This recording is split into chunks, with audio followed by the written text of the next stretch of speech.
If you're in an apartment or in a house and you have cracks in the wall, you probably want to cover it with plaster.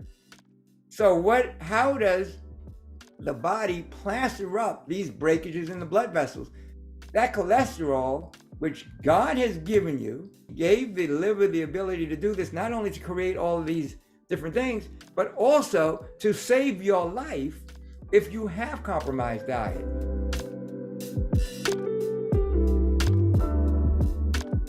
Hello, this is Dr. Jim Sharps. I'm at the IIOM YouTube channel, your place for natural health remedies and protocols. And today I want to discuss a topic that's causing a lot of confusion and consternation and concern. It's that subject of cholesterol. What is it? How much of a problem is it? And how do you remedy it?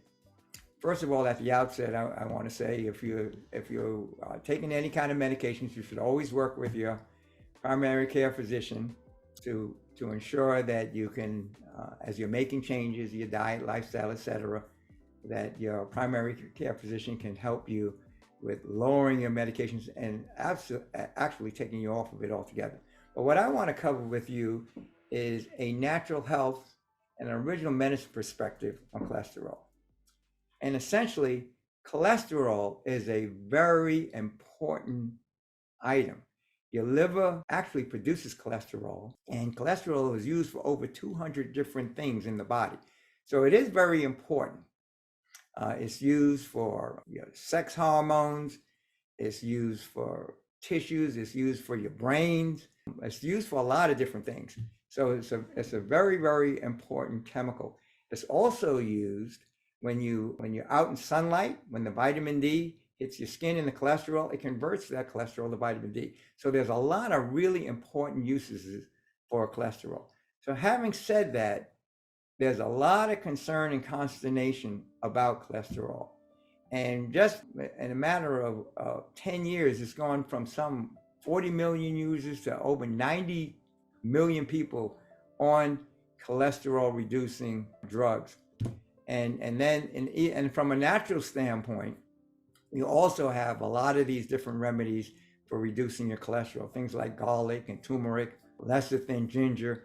So everybody is in a big frenzy about lowering their cholesterol numbers.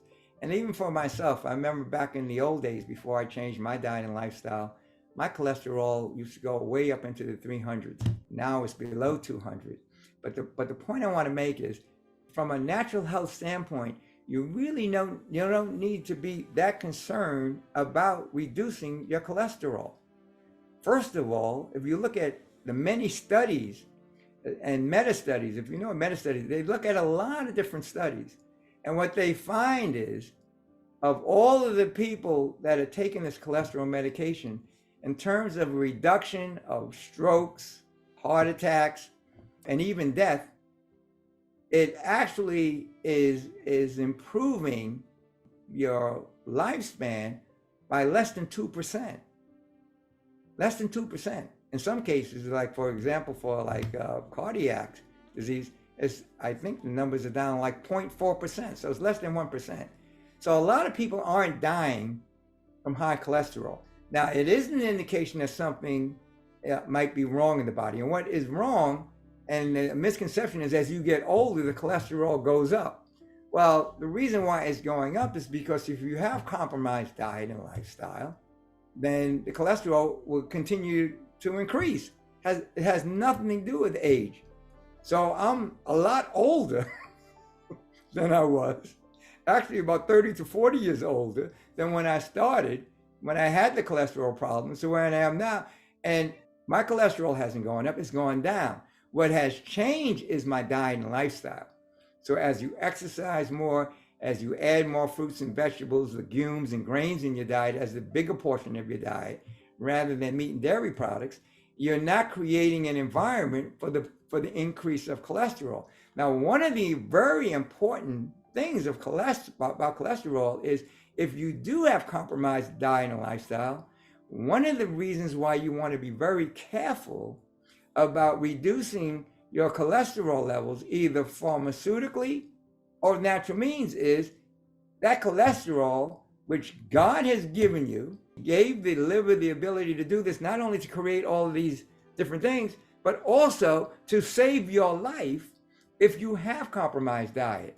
Because in fact, what is causing the cholesterol to increase is if you have, the main thing is, and if you study RBTI, you will see this very clearly, is that when you have excess salt in the diet, where do you get the excess salt from? You get it from meat and dairy and adding salt, and from a lot of processed foods, a lot of packaged foods. They add salt in as a preservative and as a flavoring.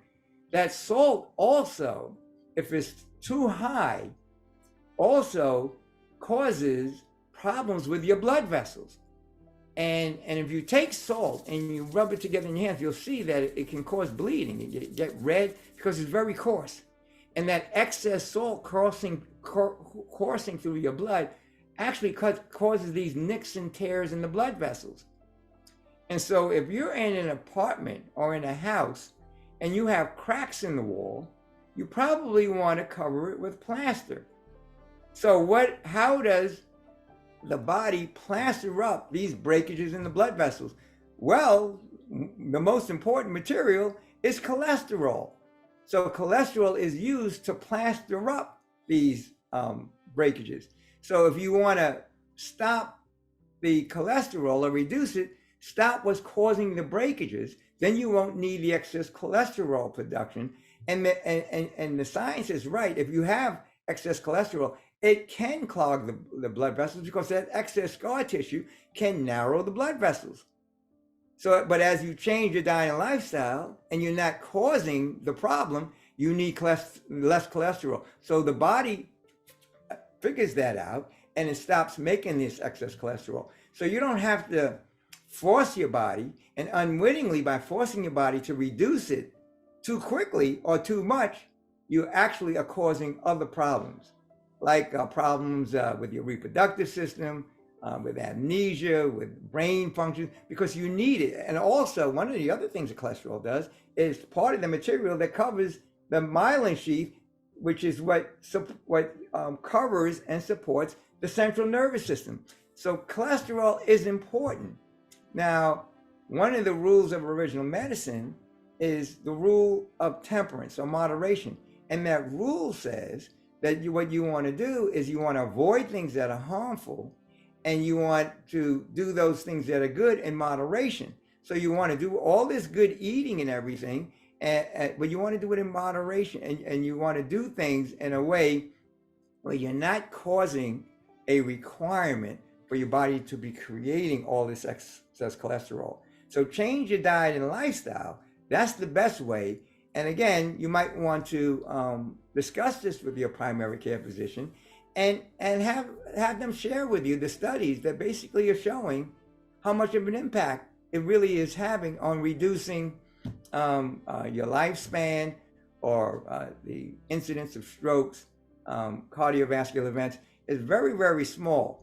And so what you might want to work out with your primary care physician is a nice diet and lifestyle program rather than the pharmaceuticals. And as you know, and he or she will share with you that there are some very serious side effects to the pharmaceuticals itself. So purpose of this was to help to reduce some of the anxiety and fear over cholesterol. You don't have to be running around being afraid of your body. Your body is very smart. It knows what to do and how to do it, and it knows how to adjust itself when you make the appropriate adjustments on causes and contributing factors to what might be, what can lead to some major issues. So hopefully this helps you to understand and allay your fears about cholesterol and giving you an original medicine, a natural health perspective on its importance and how to manage it in a very powerful and natural way. So if you like this was helpful, please like us below and subscribe to our channel so that we can continue to bring very powerful, effective natural health tools for improving your health and vitality. So bye for now. See you soon. God bless.